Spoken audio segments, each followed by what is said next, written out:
my beautiful, beautiful, beautiful Aquarius. It's Dr. Leona coming in for your weekly reading.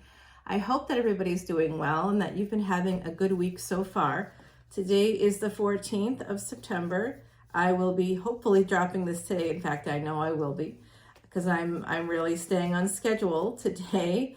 It's great. This week has been good. I was on vacation recently, not really on vacation, but I was working just from a different location for a karmic release event for my Patreon people and for anybody. Some of you on YouTube even contacted me through my email and asked me to release some of your karma for you. You just were not able to be a part of that live event. And then some of my Patreon people who were part of the live event were unable to attend because I didn't know I was even going to actually do it. Very, very conflicted about that. And the reason was because I am a psychic and I knew something was going to happen to me. I just wasn't sure exactly what. And when my guard was down, because it was late at night, I ended up having like a terrible accident, not with a car, and fractured a kneecap. It's not even funny actually, but everything is healing up because I am an Ayurvedic practitioner. In my public life as well, I do this, but my public life is more of a traditional healer, and I just incorporate things from the Vedas. Part of how I got involved with Vedic astrology was through a Siddha guru that found me about 14 years ago, and we've been working together ever since. We just spoke, he's in India. We just spoke on, was it Saturday or Sunday morning? We just spoke this past weekend for about an hour. We do mantras together, and we do all kinds of sort of Vedic astrology things. To kind of talk about what's coming and how to use energy, especially, the energy of Tantra. So I think that some people don't always understand what Tantra is. It's not just about sex things. You can use sexual energy to help move yourself forward, but that's not the whole of it. So if you have seen my Tantric Tarot category, please check out the new one, Burning Desire. It's really gotten some good responses so far. So I appreciate all of you. It's 818 right now, 2421 the clock. I'm going to get going. My beautiful Aquarius. Hey, Aquarius, look at that. Financial independence is coming through for you. Money, 9 to 10 is really good energy, my beautiful Aquarians. And it does look like the bottom of the deck, even though I just shuffled, has the Wheel of Fortune. So some of you could have some Capricorn placements as well. Check out your Vedic astrology chart. Come over to patreon.com/leonamercuryphd, and I will be very happy to help you figure out your chart and give you a consultation. And yes, that is for free. It is not free at any other capacity other than Patreon. It is quite expensive. In fact, I typically charge about $300 plus, $333 to be exact, for a chart and a consultation of that chart for one particular area of your life. So yes, people will pay it. A lot of people pay it because it is real. We have people like celebrities, CEOs, politicians that follow Vedic astrology, not publicly, because it's not something that's even publicly talked about or accepted in, especially in the US where I'm located right now.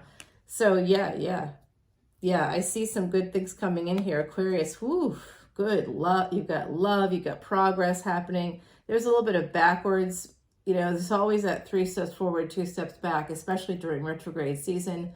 Mercury just went retrograde. This is a Mercury retrograde reading for the 23rd to the 30th of September. This is for Aquarius, Sun, Moon, planetary placements, North and South nodes, as well as Ascendant. It's a general collective reading. So I will go through the layers as I see them. I do see some of you becoming single. This is something that's guided by your ancestors, angels, spirit guides. People on the other side are trying to help you to move away from a situation. That's one layer, a past situation, a situation that involves your past. So I'm seeing a lot of psychological patterns coming out right now because of all the retrogrades. We have Mercury retrograde right now. We also have Rahu and Ketu. The north and south nodes are always in perpetual retrograde. We have Uranus in retrograde. We have Pluto in retrograde. We have Saturn in retrograde. We have Neptune in retrograde. We have Jupiter in retrograde. There's a lot of retrograde planets at the moment. Venus and Mars are not yet in retrograde, but Venus is about to become combust. What does combust mean? Combust is a planet that's invisible because it goes within the path of the sun. And so it can't exactly be seen. That's part of combustion. It is a time when that weakens the planet. So right now, the sun and Venus are in a conjunction in the fifth house. They are within 10 degrees of each other within the fifth house. But things are continuously moving, and basically until Saturday, when the sun will be in Vedic Virgo, both Venus and the sun are not really getting along too well at the moment, right? Because of the combustion. They do typically get along very well. And when you have Venus-Sun conjunctions in your chart, in the first house especially, you better believe that your happiness is going to come through physical things. And if you're like a Pisces ascendant, if you think that you're an Aries in tropical signs, it's likely you're a Pisces.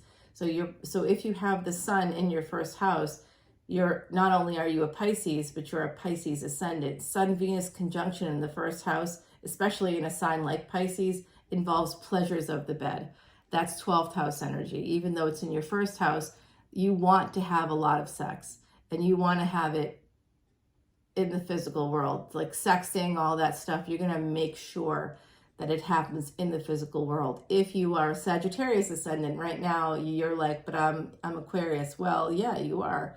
But I don't know if you're here for Aquarius placements or if you're here because you're an Aquarius ascendant. I have no idea. Ascendant represents physical life. So my beautiful Aquarians, depending on what your ascendant is, that Venus-Sun conjunction, if it's landed in the 8th house, it could very likely be that you are a Sagittarius ascendant. And with that Venus conjunction in the 8th house, you'll have a father who will have had affairs. That's what that's telling me. You'll also find happiness, money, love, contracts through psychology, sex, the occult. There's all these things that's very, very intriguing that really come on over to patreon.com/leonamercuryphd if you want to learn more about yourself, your destiny, how to make money, who to even love. I can tell you down to the number of siblings for your first spouse. I can show you where you'd find your first child, your second child. I could even tell you if there's some karma with that child that could involve some kind of difficulties in their future. So what I'm seeing from my beautiful Aquarians today, of all varieties, any placements at all, for the general collective, the layers. For some of you, going to school is going to help you. When you become single, or if you're thinking about becoming single, you need to be financially independent. Some of you have to go back to school to escape the energy of someone that is this King of Wands. This King of Wands is not your energy. It is someone else. Your energy is, I believe you're here. I believe you're the Empress. The Queen of Cups is telling me that for some of you, another layer is that there is a third party. There is a marriage here. There's a love marriage here. Some of you are feeling disappointed in a commitment or in a marriage. It could be a long-term situation based on the fact that you've got, you were single, love came to you. It could have been someone you knew in a past life or in the past, like childhood or something like that. You may find some disappointment and regret in this decision as an Empress, because you might believe this is 4th house energy, this is Cancer energy, this is Venus. Venus is combust right now. It's invisible. She feels invisible. So within a household, within a commitment, within a marriage, that's part of this message today. They want to escape this energy. Somebody with fixed energy in their chart. This could be Leo, Sag, Aries, obvious calls. Could also be Scorpio, could be Taurus. That we have Taurus here and here. So there's a lot of Taurus here. There's Cancer here. is Virgo. Mercury in retrograde is represented right here. I do see with the 2-2s here, it is 2022. I think that this is energy that's going to complete in this year for you at whatever level you're at. I think that for some of you, there was a third party in a marriage, in a home, possibly, wow, this just came to me from the other side. Whew. Ooh, I don't even want to know about this one.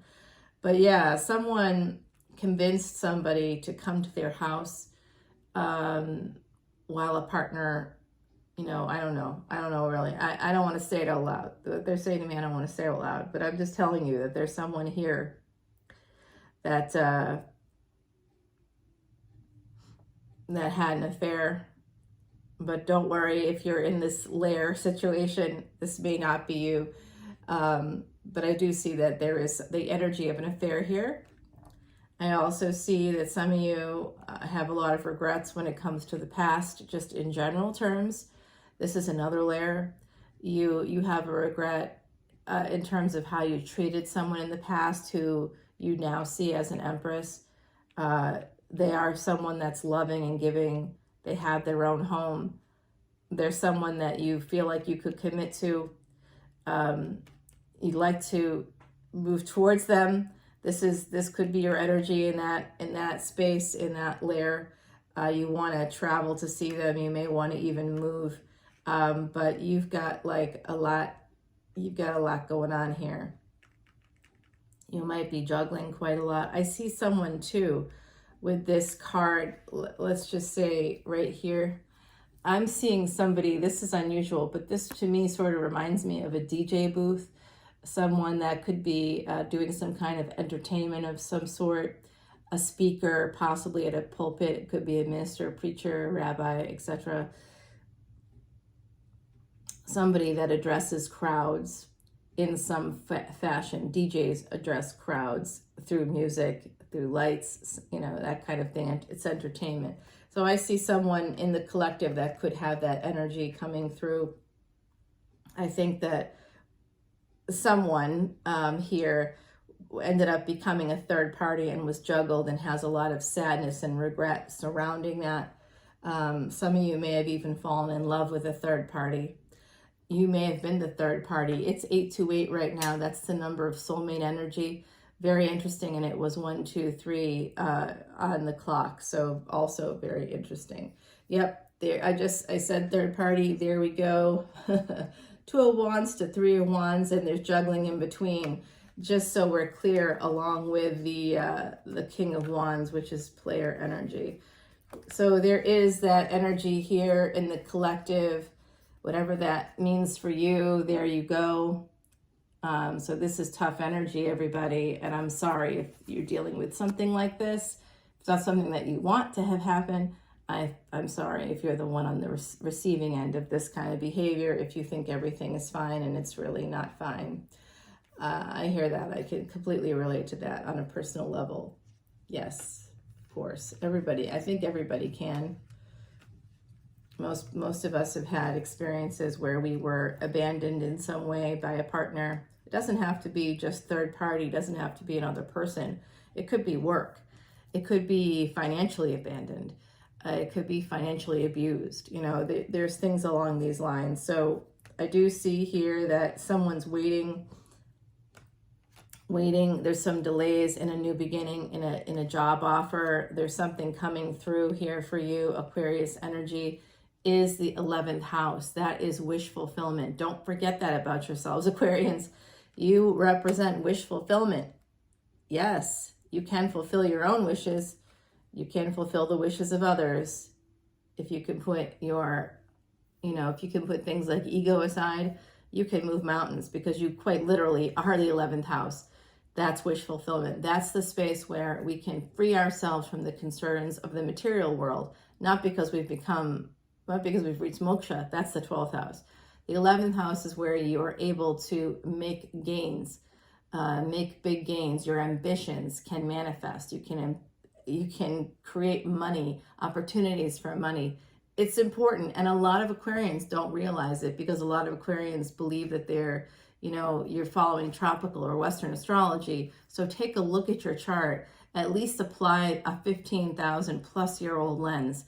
Because if you believe in tarot, if you believe in spirituality, you very likely believe that your soul is older. How are you an old soul with one lifetime? You're not.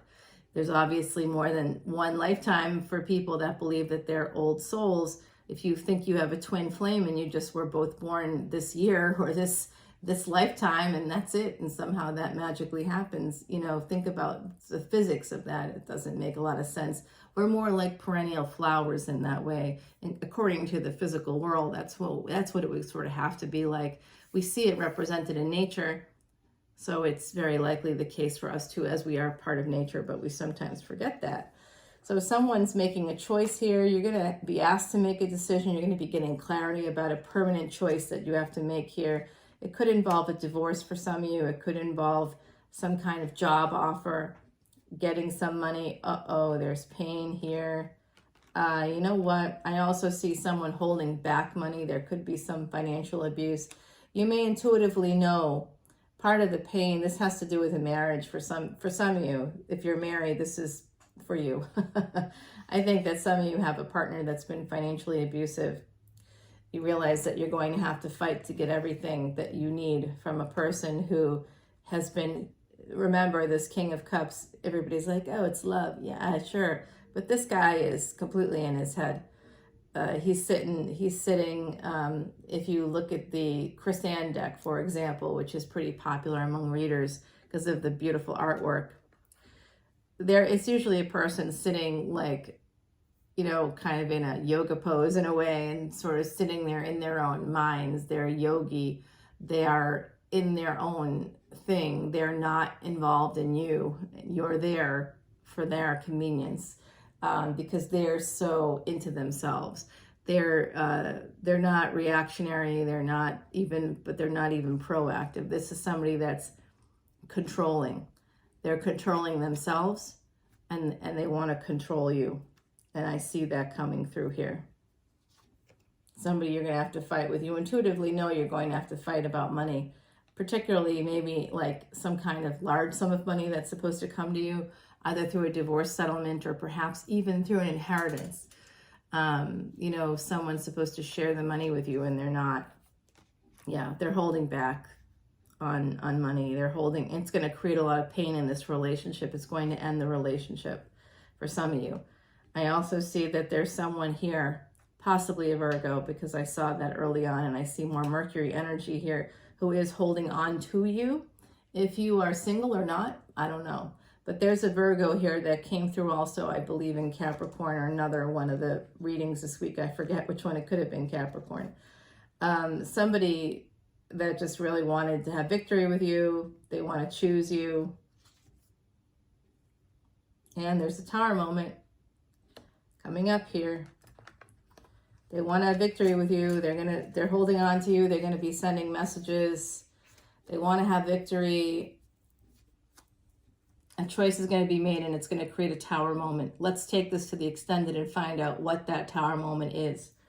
I'd also like to find out what's happening with this amount of money for those of you that are married, that have a spouse that's financially abusive.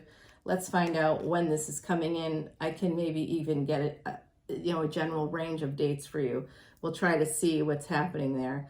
There's also that third party energy I'd like to address in the extended. So I'm going to try to address the layers here in the extended. If you're single and you want to have a new beginning, if you're waiting for a job opportunity to come through, I think it is going to come through, but there's I don't know what exactly is happening here. It's almost like you have some underlying pain that's being triggered by an offer you're about to receive for a job.